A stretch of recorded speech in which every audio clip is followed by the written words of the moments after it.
Pemirsa, kali ini saya akan mengunjungi kota dengan keindahan yang belum banyak orang tahu dengan kualitas oksigen terbaik kedua di dunia. Yuk kita jelajahin hanya di Sapa Nusantara.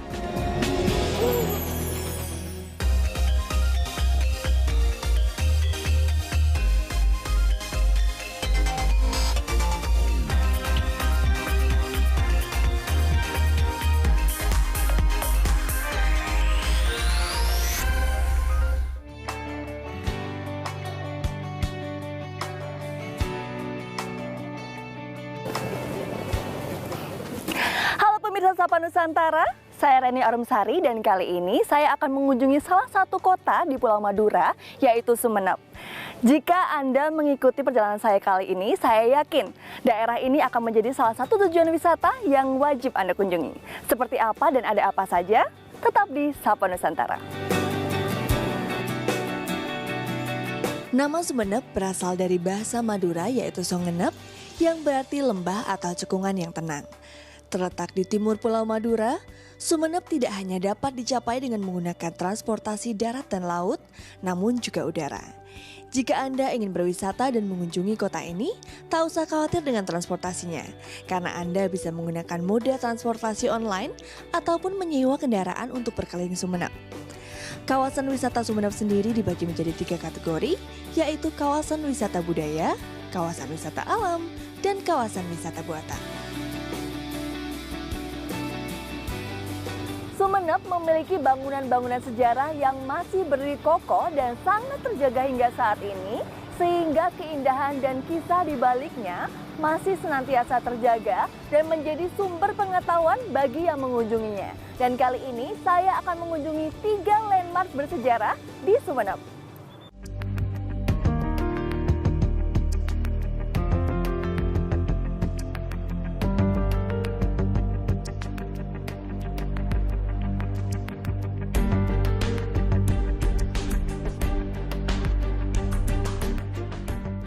Sudah berada di depan Masjid Jami Sumeneb yang sudah berdiri selama 250 tahun. Masjid ini berdekatan dengan Keraton Sumeneb dan merupakan tempat raja-raja melaksanakan ibadah sholat. Bentuk akulturasi budaya bisa dilihat di tempat-tempat bersejarah di Sumeneb, termasuk Masjid Jami ini. Masjid Jami ini sendiri dibuat oleh arsitek Tionghoa bernama Lau Piango. Walau masjid ini sudah mengalami renovasi, namun kondisi ruang utama dan pilar-pilarnya masih asli seperti awal mula dibangun dahulu. Asa Tinggi adalah makam raja-raja dan pembesar Keraton Sumeneb. Yang unik dari makam ini adalah arsitekturnya yang terpengaruh oleh peradaban Hindu, Tiongkok, dan Eropa.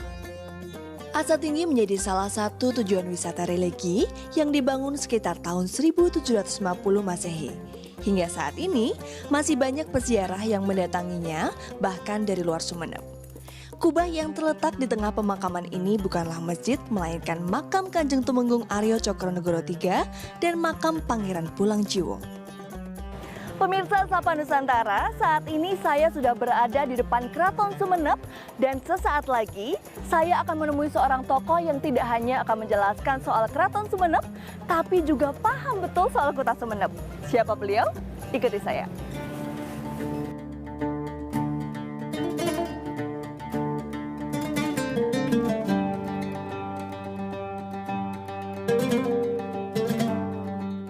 Kalau ruangan-ruangan ini masih ditinggali atau? Ini jadi sudah lama sekali tidak ada yang tinggal di sini.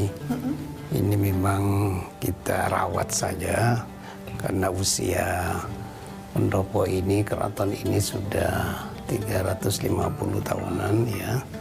Tapi masih terawat dengan baik ya? Harus dirawat karena ini bagian dari kekayaan yang kita miliki, aset yang kita miliki di Kabupaten Sumeneb ya. Luar biasa. Ya pemirsa Sapa Nusantara, saat ini saya sudah bersama dengan Bupati Sumeneb, Bapak Busro Karim ya Pak ya. Bisa diceritakan Bapak sejarah kota Sumeneb itu seperti apa? Ya kalau Sumeneb ini sudah tua ya, usianya Sumeneb ini 750 tahun. Jadi nanti ini tanggal 31 Oktober ini ada hari jadi, dan itu acaranya, rangkaiannya itu 1 minggu, dari tanggal 21 bahkan lebih 1 minggu sampai puncaknya tanggal 31 ke 750. Luar biasa, sudah ya. sangat-sangat tua ya. Tua. Saya itu baru tahu kalau ternyata selain Solo dan juga Yogyakarta, ternyata Sumeneb juga punya keraton ini ya Pak? Iya, bahkan bukan hanya keraton, hubungan kekerabatan itu masih ada antara Sumeneb, Solo, dan juga Jogja. Misalnya saya sering diundang acara-acara di sana, sehingga kita sering bicara tentang silsilah dan semacamnya. Sejarahnya seperti apa itu Pak? Ini dari kerajaan apa dulunya? Jadi ini pertama kali 750 itu dihitung ketika ketika pelantikan Arya Wiraraja pada saat Arya itu. Wiraraja. Dan Arya Wiraraja itu memang bagian dari Majapahit. Penasehat strategi Majapahit itu memang Arya Wiraraja di berbagai sumber dan buku-buku yang ada. Sehingga itu memang ditugaskan diantaranya di sini Arya Wiraraja, tetapi hubungannya dengan Majapahit masih. Itu kenapa berkerabat dengan kerajaan di Solo dan juga Jogja ya Pak ya. Kalau di kota Sumeneb ini Pak, ciri khasnya apa sih Pak sebenarnya? Di Sumeneb itu punya filosofi dalam kehidupan bermasyarakat itu ya.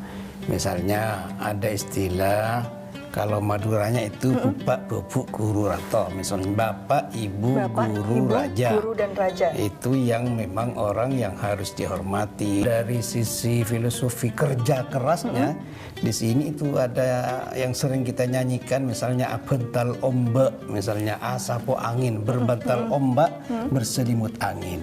Itu orang yang ada di Madura kan, kalau yang mau kerjanya sudah luar biasa, siang malam dan semacamnya, walaupun lautnya seperti apa, dia bentar ombak sapu angin, sehingga orang Madura sampai sekarang itu ada di mana-mana. Berkeliling lagi Pak, saya masih penasaran sama ruang-ruangan yang ada di keraton. Iya. Mari Pak. Mari.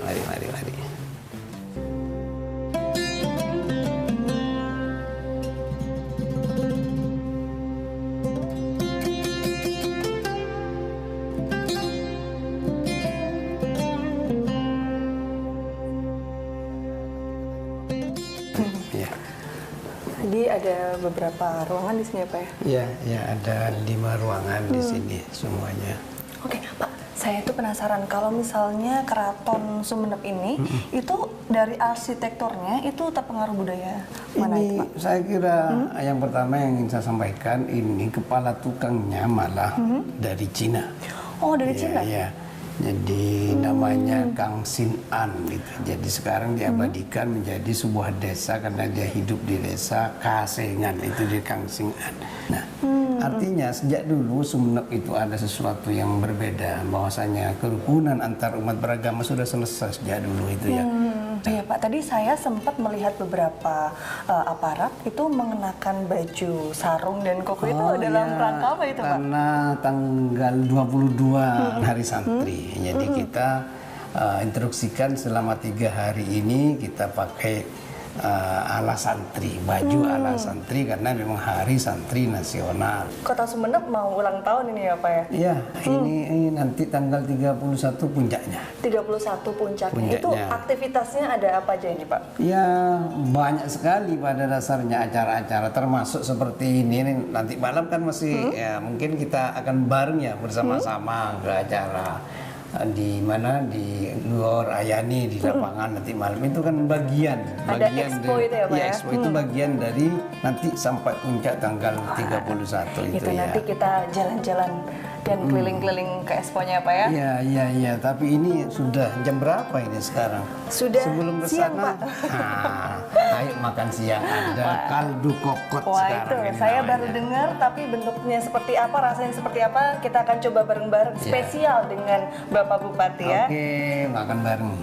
Mari Pak kalau begitu. Iya, oke. Ini namanya kaldu kokot. Kaldu kokot ini saya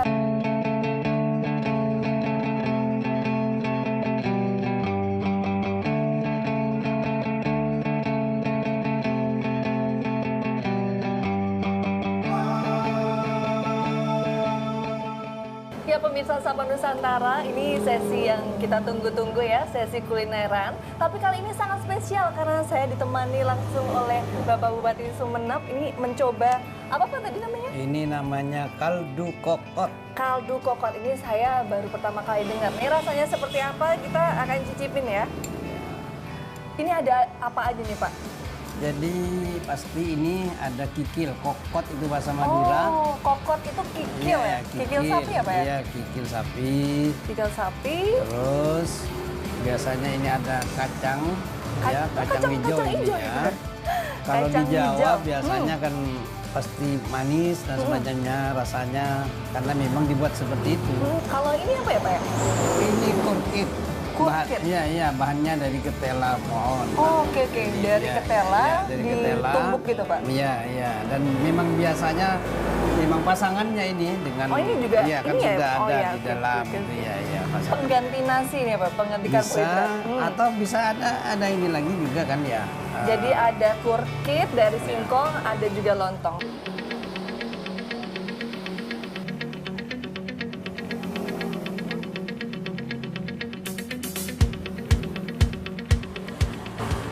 Ini baru pertama kali saya Pak makan Gimana? kacang Manyos. kacang hijau asin.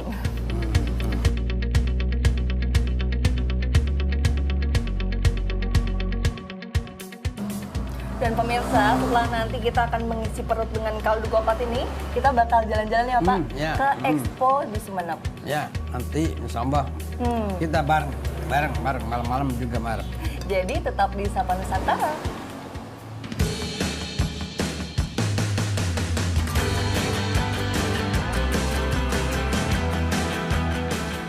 Saya sudah berada di pameran pembangunan dalam rangka Hari Ulang Tahun Kota Sumeneb dan kita akan mengetahui bagaimana kesiapan Sumeneb sebagai smart city. Tidak hanya itu juga, kita akan menemukan banyak hal menarik lainnya di sini.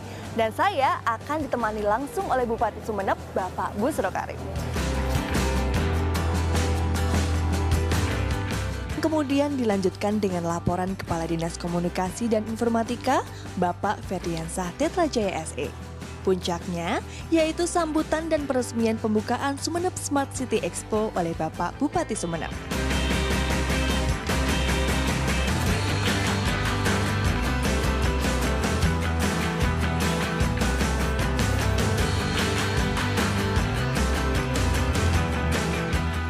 Selamat sudah diresmikan pamerannya. Iya. Bapak, ini kan pamerannya namanya Sumeneb Smart City, Pak. Oke. Ini Smart City yang dimaksud seperti apa, Pak? Jadi saya ingin sebelumnya Sumeneb ini sudah tahun 2018 kemarin ini sudah masuk 100 kota di Indonesia yang memang sudah mengembangkan smart city. Smart city ya? Cuma tentu saja tahun ini kita sudah lebih aplikatif ya. Nah, karena bagaimanapun juga dari tahun ke tahun harus ada peningkatan. Ya bagaimana kota ini menjadi kota cerdas yang memanfaatkan teknologi dalam rangka menjawab tantangan-tantangan yang ada. Jadi sudah mulai memasuki era digital Ya, dan pasti. akan mengaplikasikan Ya, di tata kita kotanya. tidak Pak. mungkin meninggalkan era digital ini. Betul sekali, Ya, Pak. ya. Kalau misalnya dari pameran ini, apa yang mau dicapai? Hal-hal apa saja yang mau dicapai dengan Pasti adanya pameran tentu ini? saja selain kalau itu? sudah berbicara teknologi di situ ada efisiensi pasti dan lebih efektif. Efisiensi waktu, biaya, Ya, dan lain-lain ya, Pak. semuanya lebih cepat dan semacamnya sehingga kompleksitas yang ada di kota ini lebih gampang kita ketahui dan kita jawab langsung karena memang semuanya sudah ada teknologinya gitu ya. Lebih terekspos juga Ya, oleh pasti, masyarakat yang lebih luas ya, Pak? termasuk penganggarannya misalnya semuanya kita sudah menjadi satu kesatuan kan sekarang evaluasinya dan semacamnya bahkan tentu saja implementasinya di lapangan kita tinggal dilihat saja, klik saja sudah tahu ada apa di desa Iya, itu dan potensi apa saja kita tahu. Jadi semoga potensinya setelah ini tidak hanya diketahui oleh masyarakat Sumeneb, tapi juga seluruh Indonesia, Ya, bahkan bisa, dunia ya Pak ya? Bisa, iya.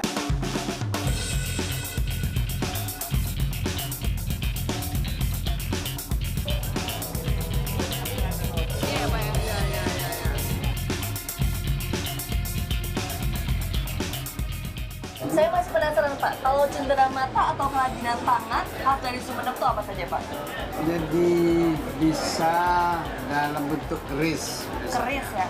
atau ada batik Sumeneb Batik Sumenep. Ya, kita juga punya ukir, ada kecamatan Ukir di Sumenep, itu ada desa Ukir. Jadi ukir-ukiran yang kadang-kadang itu anunya kerapan sapi. Yang diukir itu kerapan sapi, itu yang kita kasihkan kepada para tamu dan semacamnya. Ada booth yang harus kita kunjungi. Oke. Kita jalan-jalan lagi ya Pak ya. Boleh. Mari. Mari.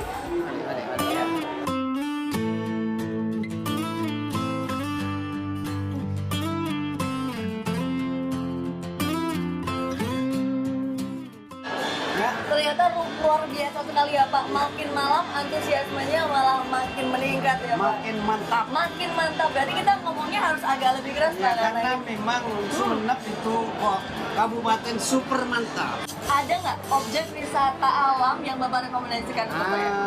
Besok saja. Ada Coba apa itu, ke Pak? pulau namanya Giliang. Pulau Giliang. Ya itu Itu seperti apa Pak? pulau yang oksigennya tertinggi nomor 2 di dunia. Tapi kalau yang namanya wisata kesehatan hanya di Sumenep yang ada. Uniqueness-nya di kesehatan Ya. karena oksigennya paling baik dua Baik, di dunia. ya. Luar Ya, biasa. biar besok silakan ketemu sama Iyang-Iyang. Sehingga dinamai Giliang Giliang. karena di sana banyak ya orang-orang sepuh. Orang-orang seperti eyang-eyang ya Pak ya. Iyang, cuma sudah biasa disebut Giliang. Gitu. Padahal insya Allah itu aslinya Iyang. Kalau begitu terima kasih rekomendasinya dan terima kasih sama-sama. waktunya Bapak. Ya, Terima kasih, sama-sama. semoga acaranya sukses tiap tahunnya. Ya, Semoga sukses Sumenep semuanya. makin maju.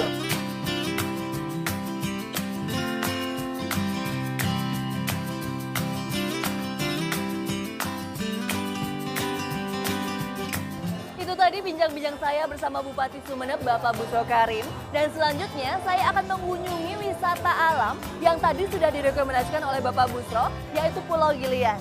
Seperti apa? Hanya di Sapa Nusantara.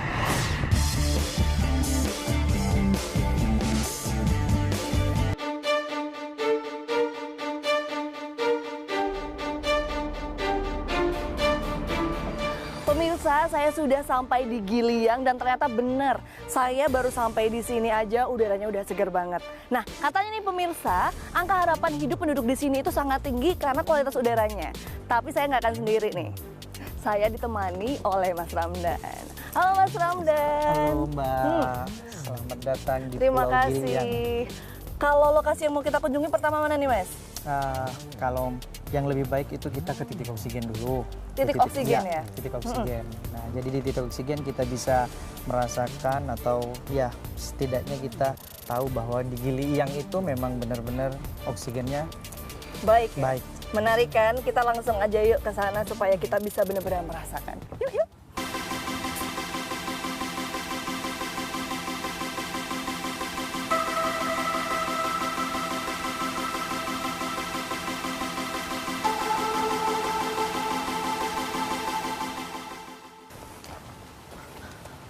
Oke.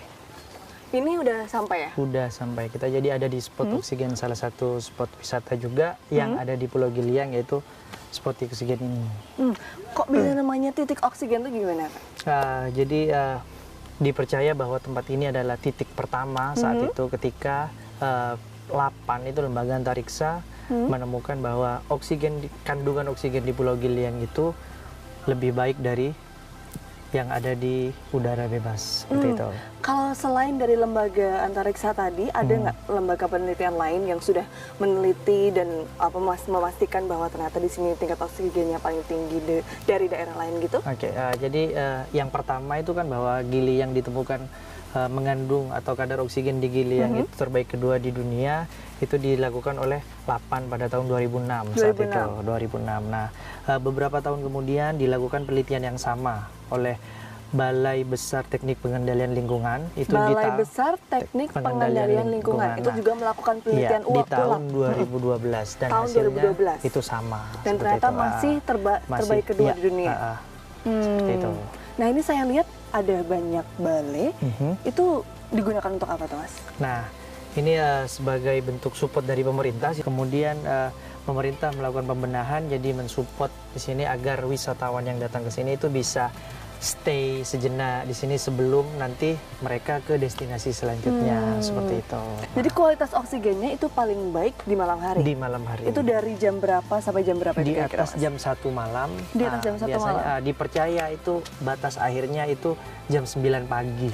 Mungkin kita langsung lanjut ke ini, ke keluarga Betul. yang 5 generasi itu Iya, tadi 5 ya? generasi.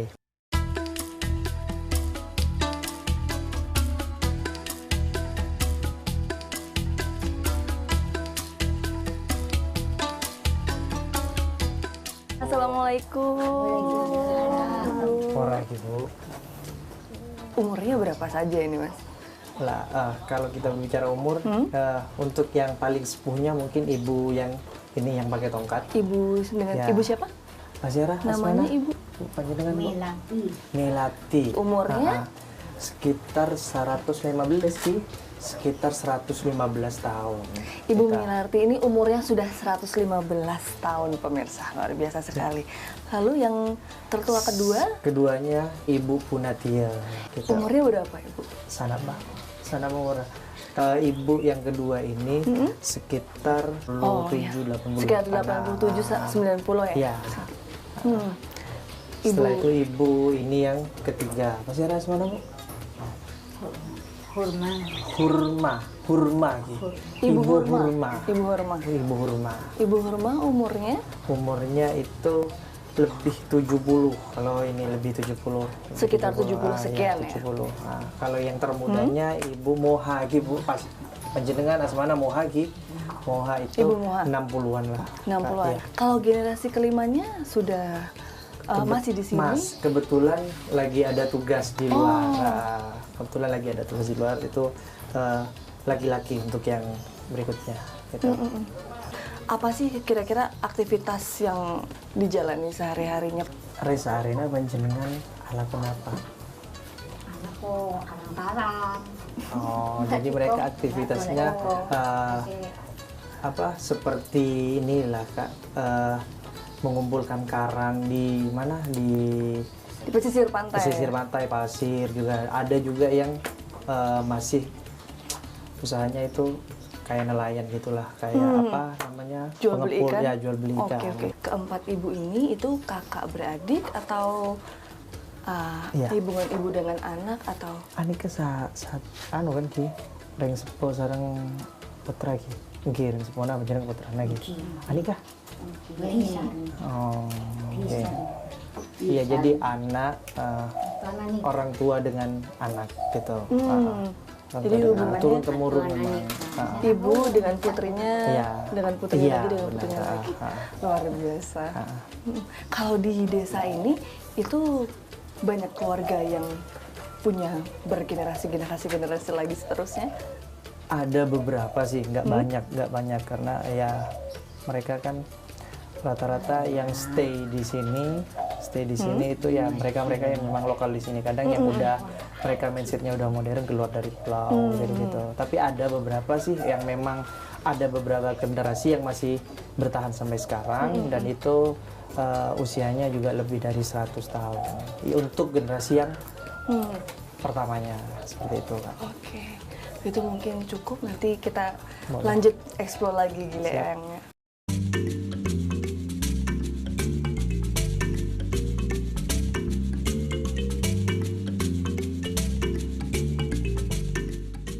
Akhirnya sampai juga ya, Ya, Mas ya. ya. Ternyata lumayan curam juga ya turunnya. Sangat itu lumayan curam karena sekitar 10 meter lebih lah untuk kecuraman. Jadi ini Batu ikonnya Cangke. Giliang. Cangke itu bahasa Cangke. Madura. Hah, apa itu artinya, Mas? Nah, jadi cangke itu kalau bahasa Indonesianya kita Indonesia kan itu penyangga, pilar. Penyangga, pilar. Jadi batu yang belakang kita ini Oh, bentuknya iya, iya, menyerupai iya, betul, betul, pilar betul, yang betul, menyangga betul. tebing ini seperti itu. Seperti buatan manusia Betul. sebenarnya ya, ada benar-benar ada pilarnya Iya. yang membentuk, jadi kita bisa lewat juga di antaranya ya. Kalau gitu saya terima kasih sama Mas Kamdan Sama-sama. sudah menemani berkeliling di Iya, Pulau yang Kak. ini. Semoga next time bisa balik lagi ke sini. Siap, semoga, amin. Semoga. Terima kasih sekali Mas Kamdan. Sama-sama Kak Reni. Ya.